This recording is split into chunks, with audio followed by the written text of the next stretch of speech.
Hello, it's Hassan again.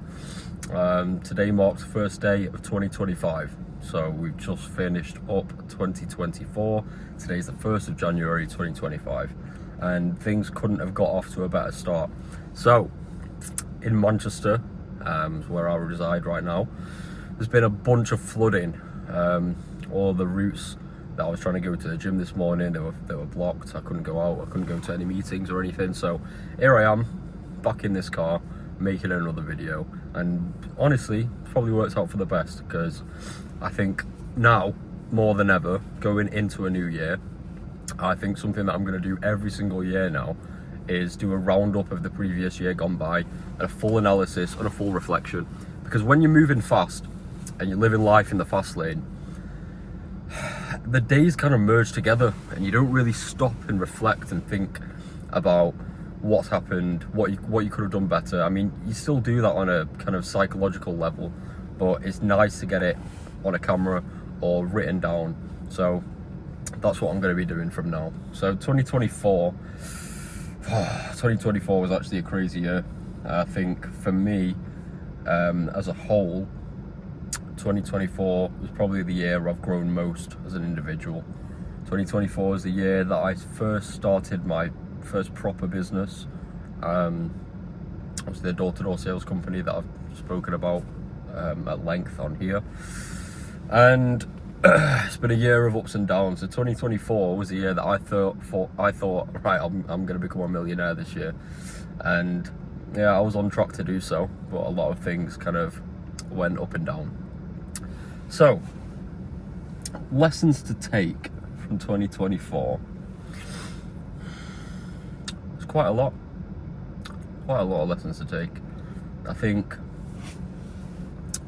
number one, something to really hone in on is the fact that there's no such thing as a free lunch, and however long you think something will take, double it, always double it.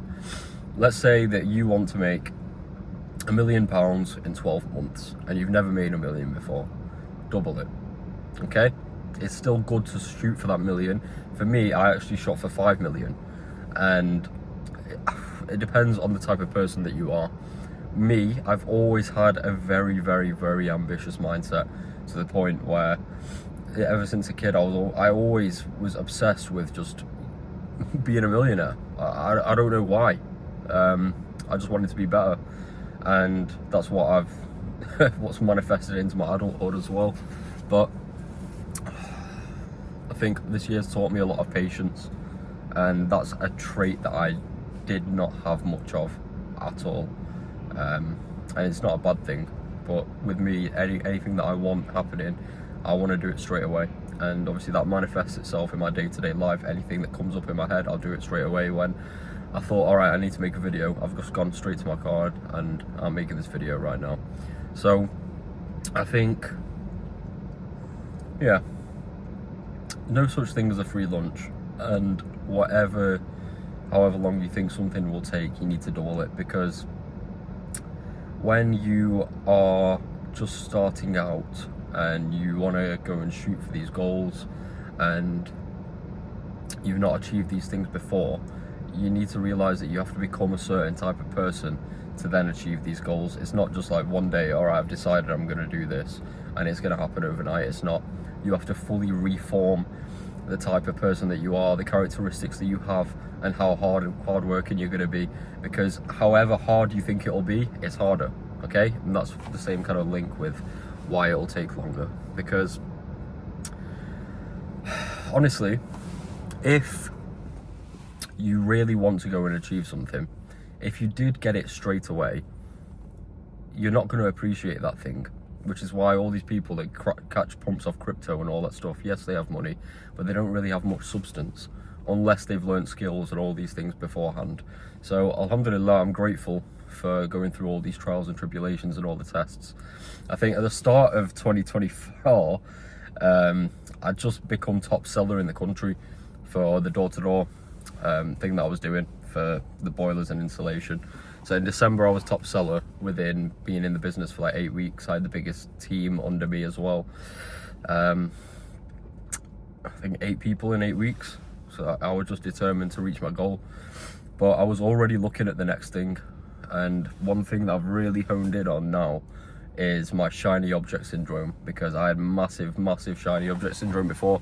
And as you keep going up the ladder of success and kind of just being presented with all these different ways to make money, the more successful you get, or the closer to success you get, the more you're actually going to be tested with shiny object syndrome, because you realize once you put 2 and 2 together with business, it's not how much, it's not what business, it's not is there any businesses to start, it's how many is there and how much time do I actually have, because there's endless opportunities in this world. Bro, there's like 8 billion people in this world, and all of those can be paying customers if you like, or out of those there's so many different people you could work with on different projects, and everything's going to look so tempting. It's like flipping the Adam and Eve and the tree and the apple. When you lock in on one thing, these other temptations are really going to take hold, because the grass always seems greener on the other side, and that's been the same for me. So in January I was quite foolish. I could call it foolish. Now I would call it foolish, but back then I didn't think it was. So I just became the top seller for the company in January, and then I was looking at starting something else completely different, because I'd already worked in high ticket sales, remote sales online, and me and a few of the other people, we were conspiring to start our own thing in high ticket sales. Even though we didn't have much experience closing, I'd have a bit of experience setting, and we just thought it'd be really easy to switch over. So in January, I took a trip to Dubai. I lived it up, and I was still kind of recruiting for my door-to-door sales team, and obviously living the high life out there. But I was I was so naive.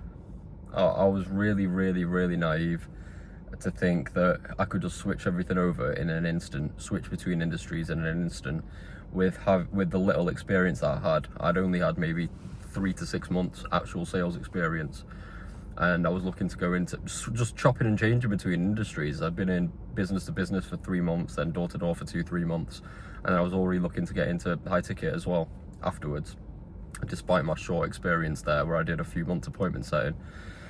So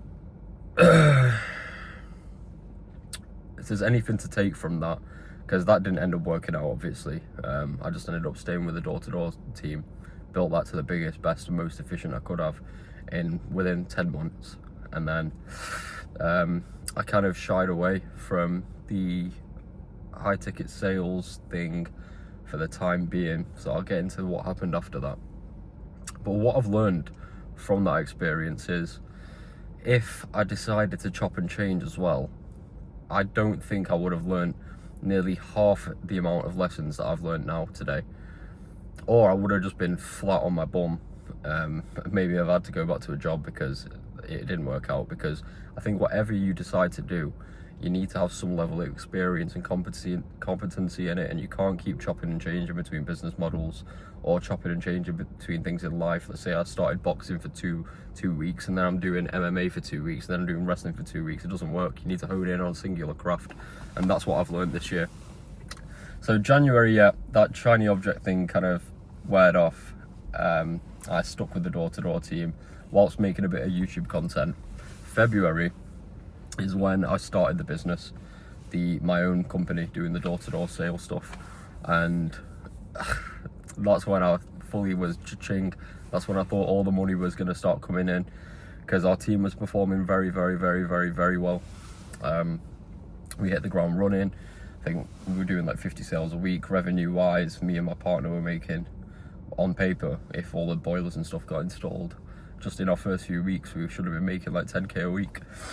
And as time went on into March, April, June, I'd soon realised that I was being tested because of all the problems in the market and all of the kind of issues that went on from there, because nothing was getting installed, and we kept getting sold the dream by the person above us that all right, well, the installers and stuff, oh, things are going to get better in June, July. And then it came to June, July. And then, oh, things are looking good for September, October. Then it comes to September, October, still not good. And then still to this point now, it's January. We've switched companies completely now. And obviously I'm at a better position in terms of the company. But still, those old deals have hardly installed. Out of 1,400 deals that we generated between February and October, about 50 have installed out of 1,400.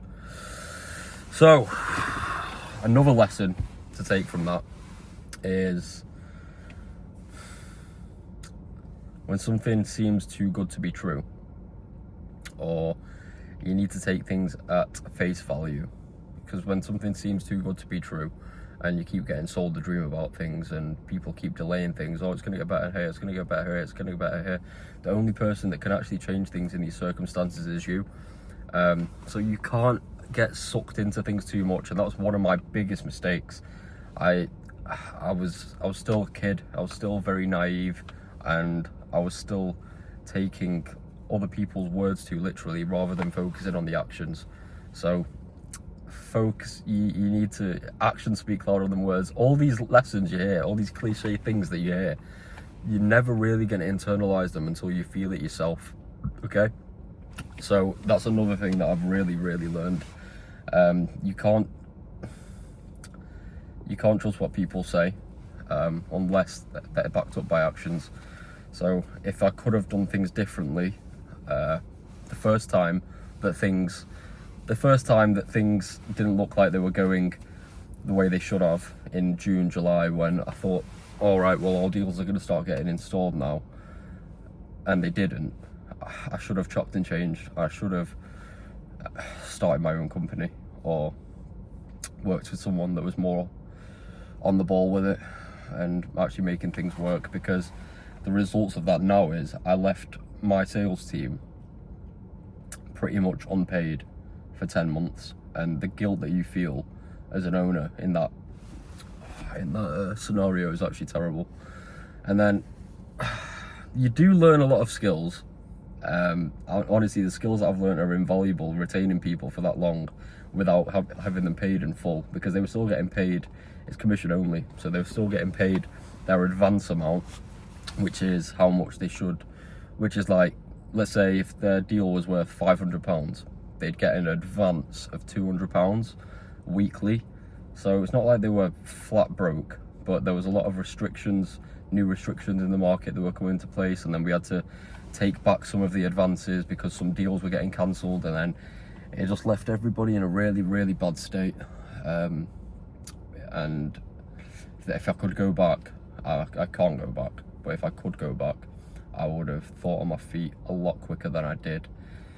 And I would have made things work. But then again, all these lessons come from Allah. All of these lessons come from Allah, and you're not going to learn things unless you learn them the hardest way, which is what's happened. The team of 30 that I had, 35, is now down to like 8, which is still good, but you feel an immense sense of guilt and pressure knowing that you've put people through a bad situation, and you as the leader and you as the owner, you could have done something to change that sooner. And even though I did, and I was always pressuring the providers to make things work, I was doing everything in my capacity. There's always things I could have done, so I could have moved over, and I could have not taken these people's words at face value. And yeah, that's a big regret of mine for this year.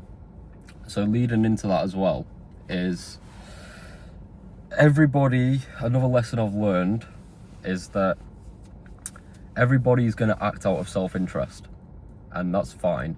I think that's quite commonplace. A lot of people know that, but sometimes when people do act out of self-interest, it can come at your detriment, and it's sometimes very hard to accept that reality, because when it comes to like friends, I had friends working with me on the business, and then I'm hearing that they're trying to go elsewhere and leave me at detriment and all that kind of stuff when I'm doing everything in my capacity to help them. It is a logical decision to actually go, and in this instance when you're not getting paid what you should, to go. But then when you're busting your balls every day trying to make a better outcome for everybody, it does hurt a little bit when when people don't believe in you and that they don't kind of respect your input, that you are trying to make things better. But then again, like my logic will always override these things. My logic will always override these things, because it's a logical decision to look after yourself and survival and all that stuff. And all the people that were loyal to me, I've got an immense level of respect and trust in them, and that I know that they're solid, and anything that we do go to conquer in the future, we will do so, because they've showed that level of honesty and loyalty and trust, and that really needs to be rewarded. So yeah, I think this year has taught me that camaraderie is a very, very, very useful asset, because when people stick together through the rough times, then you can enjoy the good times a lot more, like way better. But with that in mind as well, when people are always acting out of self-interest, it makes you realize as well that there's only a very small select few people in this world that you can actually trust, genuinely, and it's mainly going to be family. I think there's one of the only people in this world I can trust is my brother, because me and my brother's self-interests are aligned, because we're blood. We both want to look after our families, and that's gonna be the deciding factor that's gonna help us progress through life together and to make the best outcomes, make the best decisions that's gonna benefit us both in the long run. Now, there is going to be some people outside of this, that close friends that you could consider family, that you could trust on the same level, but this is going to be very, very hard to come by, and you can't expect it out of everybody, which is something else I've learned. Back to the naivety thing, I've put too much trust in people that I shouldn't have, because they're not blood, so their self-interest isn't completely aligned with yours. So yeah, 2024 has been a crazy year in just learning the most lessons out of life, because to become the man that makes millions and all this stuff, it's the top 0.0001% or whatever of the world. I don't know the actual statistic, but if you want to get to that level, you're not going to get there overnight, and you're not going to get there easily. And if you are, you should be worried, because I've learned so much this year about people, about business, about sales, all the skills I've learned: sales, recruitment, leadership, marketing, stress management, all these things. These characteristics are going to be the deciding factor between your success and not. Okay? And if you don't learn these things, and you do end up making some kind of money, you're not going to stay rich for long, I promise you that, unless you're purely lucky. So 2024, I'm grateful I've learned all of these things, maintaining a team without being able to pay them, having that deep level of friendship where we're going out, we don't really know why we're doing what we're doing, but we've all got an aligned interest and an aligned goal. Because whilst I say that a lot of our self-interests weren't aligned, we still hit it hard, like with belief in the outcome. And it's only towards like September, October that things took a really steep decline, because then there was no kind of end goal in sight. So yeah, if anything, this year has brought me closer to my faith, much closer to God than I was ever previously. And that's because with business, if you're Muslim, or I don't know your faith, but in Islam especially, I think you should always be Muslim, but in Islam you have to learn to put your trust in God.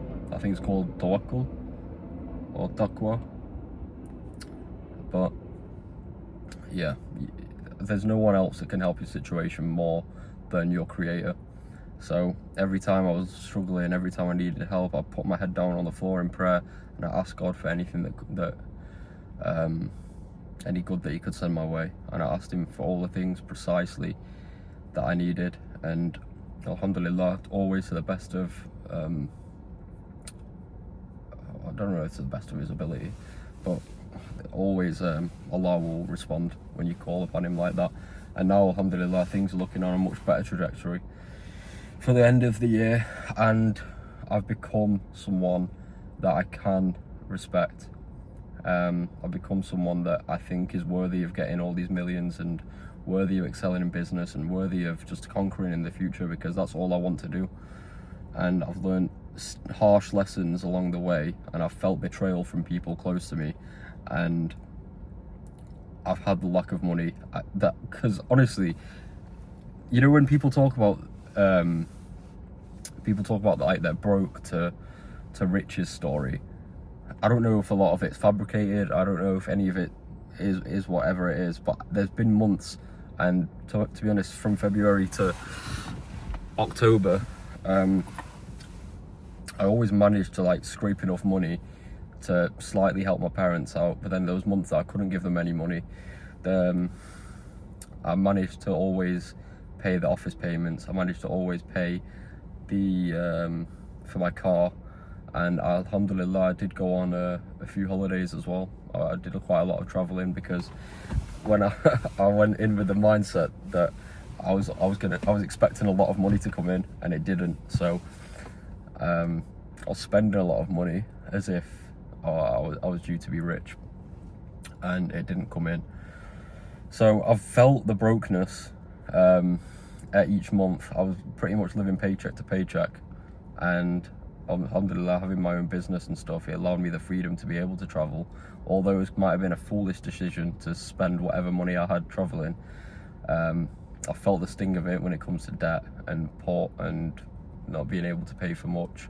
I've been wearing kind of the same clothes for like a year, whereas normally I'd be wanting to buy new clothes and stuff every week.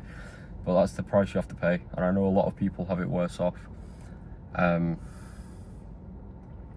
But these kind of days when you're struggling to pay bills, struggling to pay rent. I was supposed to move out a long time ago, but then, like, alhamdulillah, I'm blessed to have good parents that have helped me stay at their house. Muslim parents, they're more than happy to accommodate. But if I hadn't, I might have well been homeless. So there's things to be grateful for, and there's all the lessons that I learned along the way.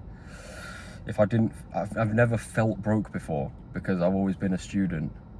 I've always been in school. I've always had help. I've always worked part-time jobs where my lifestyle didn't require that much money. And then getting my car, getting all this stuff, having to pay people, having to pay for dinners, gyms, traveling, all these business expenses and all this stuff, having to do all of that with limited cash flow whilst trying to live up to this baller life that I was living, has helped me experience the bitterness of being broke, and the pain of like struggle and worry of not knowing what's going to happen next. I think without that, when I do eventually get the money, and you guys should take heed of this as well, is that there actually is no light without dark.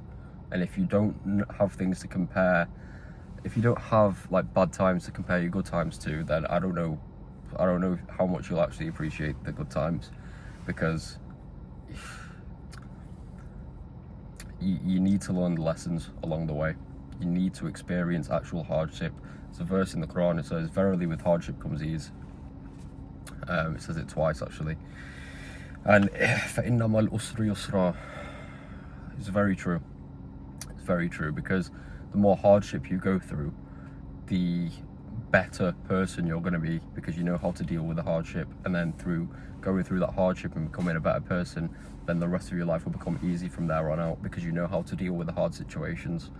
And that's, alhamdulillah, what I'm very grateful for from 2024. So yeah, that's a very kind of brief recap. I know I've talked for 25 minutes of the year, but there's been a lot of lessons learned along the way, and I'm very, very grateful to have learned them, because I know it's made me a much better man. And when my hair grows back fully and all of that stuff, you'll see me thriving this year, 2025, inshallah. And I hope all of you do too. I hope all of you take the risks that you need to take. I hope all of you have, if it's your year to endure hardship, it's your year to endure hardship. You can't shy away from these things. I want you to go in with a mindset that you need to strive for a lot. If you want to adopt my mindset, you need to strive for a lot. But if you're going to take any wisdom from this video or what I've said, just be prepared for the hardship, because while it might not seem hard, it might seem like, oh, everything's just going to fit into place. It probably isn't. If it does, lucky you. But when things get hard, then there is ease around the corner, and there will be ease eventually. It's just up to you to endure that period and not quit and not give up. You can't give up. You have to use the fear of your worst state. There's been times when I've been thinking, all right, what am I doing? Am I made for this? To be fair, hardly I'd thought that, because those doubts that creep into your mind a little bit. I've always thought like, oh, am I supposed to be doing this? But then my logic always overrides it. And you could call it logic, some people could call it delusion, but I just know that this is what I'm supposed to do. I'm supposed to go out and take these risks and build this empire and be different than the others, because if you want extraordinary results, you have to live an extraordinary life. You have to hit rock bottom. You have to go through the struggle to then achieve the fruits of success down the line. Now, I'll be real, I don't plan these videos, so what I've just been talking, it's literally just been straight unfiltered. I feel like my energy's been a bit low this video, so hopefully next time we'll have a better one. I'm going to do a video for 2025, my roadmap for 2025. Hopefully I got more energy that day. But yeah, it's just been a day of reflection. Just take whatever lessons you've learned from the year gone by, and this is something that I'm going to implement in 2025 now. I'm going to do weekly analysis every Sunday night. I'm going to recount the week gone by, just so I'm not breezing past everything, I'm not forgetting everything. And I'm going to figure out how to get better week in, week out. I do my task list every day, I complete my task list every day, but that analysis is what's going to help you get to the next level, because you can't improve without feedback. So weekly analysis, monthly analysis, quarterly analysis are going to be something that I'm taking on board in 2025, and inshallah all of my goals are going to get smashed, and we'll have it documented on here as well. When I was talking about high ticket sales as well, I've still been involved in that industry, working with Recruiter, helping people get onto high ticket offers, and I'm thinking that what I might do is look to transition into high ticket sales as well a bit later in the year. But it's going to be a journey, it's going to be a process. Whatever I do, I'm going to give it my all, and we'll inshallah see it all documented on here over the next few months. But yeah, on that note, pleasure as always. Bosh, take care.